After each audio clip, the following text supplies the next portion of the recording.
Students, सो अब हम करेंगे question number 2 of exercise 11.1 class 9. So let's start. Find the total surface area of a cone if its slant height is 21 centimeter and diameter of its base is 24 centimeter. सबसे पहले देखते हैं हमें इस question में निकालना क्या है. पता कैसे लगेगा? जहाँ पर फाइंड लिखा होगा. फाइंड है, क्या निकालना है? Total surface area. ठीक है, अब बात करते हैं इन दो लाइंस का क्या मतलब है. हमें दे रखी है स्लैंट हाइट 21 मीटर और डायामीटर दे रखा है 24 सेंटीमीटर. सो सबसे पहले हम लिखेंगे जो हमें गिवन है. गिवन में हम लिखेंगे स्लैंट हाइट, जो हम एल को जिससे डोनेट करते हैं वो कितनी दे रखी है? 21 मीटर्स.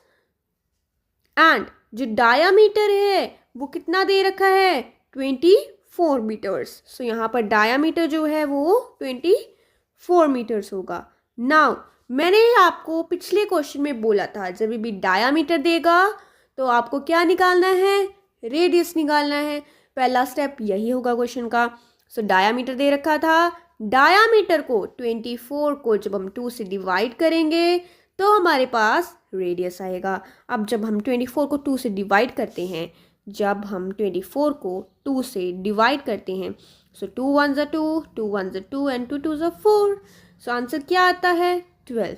सो हमारा रेडियस कितना आएगा? Radius will be 12. नाउ हमें निकालना है टोटल सरफेस एरिया. सबसे पहले हम लिखेंगे कि हमें निकालना है टोटल सरफेस एरिया.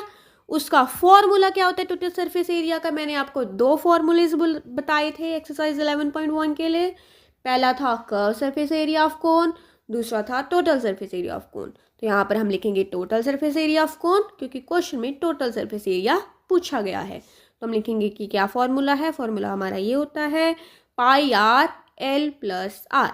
नाउ हम सारी वैल्यूज इस फॉर्मूले के अंदर पुट करेंगे.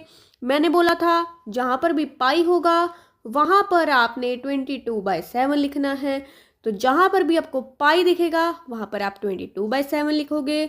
जहाँ पर आपको आर दिखेगा वहाँ पर रेडियस की वैल्यू लिखोगे. अब यहाँ पर डायामीटर था, डायामीटर से 24 डिवाइड बाई 2 कर हमने रेडियस निकाला. तो हमारा रेडियस आया 12. देन हमारा ब्रैकेट है तो हमने ब्रैकेट लगा दिया. देन है एल. एल क्या है? एल हमारी है स्लैंट हाइट. स्लैंट हाइट कितनी दे रखी है? 21 मीटर्स. सो हमने यहाँ 21 लिखा. देन प्लस है तो प्लस लिखा. देन है आर यानी रेडियस. रेडियस निकाला है डायामीटर को 2 से डिवाइड कर. अब रेडियस कितना आया? 12 सेंटीमीटर. तो रेडियस की जगह लिख दिया 12 सेंटीमीटर. सारी वैल्यूज इस फॉर्मूले में पुट कर हमें करनी है कैलकुलेशन. तो कैलकुलेशन कैसे होगी इसकी? ये दिस इज द कैलकुलेशन. सो हमने क्या किया है? पाई लिखा है 22/7 को. 12 की जगह हमने लिखा है आर. देन हमने लिखा है एल. फिर हमने लिखा है आर. ये हमने फॉर्मूले में वैल्यूज पुट करी हैं. फॉर्मूला था पाई आर एल प्लस आर. ये सारी वैल्यूज इससे बिलोंग करती हैं. ठीक है, पाई की जगह हमने लिखा है 22/7. देन आर था सो हमने 12 लिखा. एल था सो हमने एल लिखा. देन प्लस किया एंड आर लिखा. ये सारी वैल्यूज इस फॉर्मूले में पुट करी और लिख दिया. नाउ इसको सॉल्व कैसे करना है, कैलकुलेशंस करनी कैसे हैं? 22/7 इंटू 12, ये सारा फॉर्मूले में से आया है. 22/7 को 22/7 लिखेंगे. वन मोर थिंग, जब भी आपको यहाँ पर ब्रैकेट दिख जाएगा तो आपने उस ब्रैकेट को पहले सॉल्व करना है. ठीक है, अब यहाँ पर ये ब्रैकेट है. इस ब्रैकेट में पहले जो टर्म्स हैं उनको सॉल्व करेंगे. ब्रैकेट में क्या टर्म्स हैं? 21 + 12. सो इसको पहले सॉल्व करेंगे. तो इसको सॉल्व करके इसको सिंपल हमने प्लस करना है बस. 12 21 को ऐड करेंगे तो 33 आंसर आएगा. तो ये 33 को हमने लिखना है बस और कुछ नहीं करना. तो जहाँ पर ब्रैकेट था उसकी जगह पर यहाँ पे हमने 33 लिखा और बाकी का सारा सेम लिखा है यहाँ पर. ठीक है, अब ये जो आपका 33 है इसको यहीं पर रखो. ये देखो बाहर की जो टर्म्स हैं इनको सॉल्व करेंगे पहले. ठीक है, तो बाहर की टर्म्स को पहले मल्टीप्लाई करेंगे.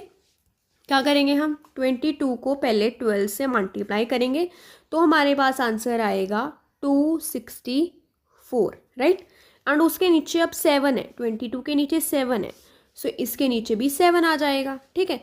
ये जो टर्म है इसको हम इस 33 से मल्टीप्लाई कर देंगे, ठीक है। इस टर्म को हम इस 33 से मल्टीप्लाई कर देंगे। देखो 22/7 मल्टीप्लाई 12 पूरा मल्टीप्लाई 33। इस पूरी टर्म को सॉल्व किया तो 264/7 आया। अब 264/7 को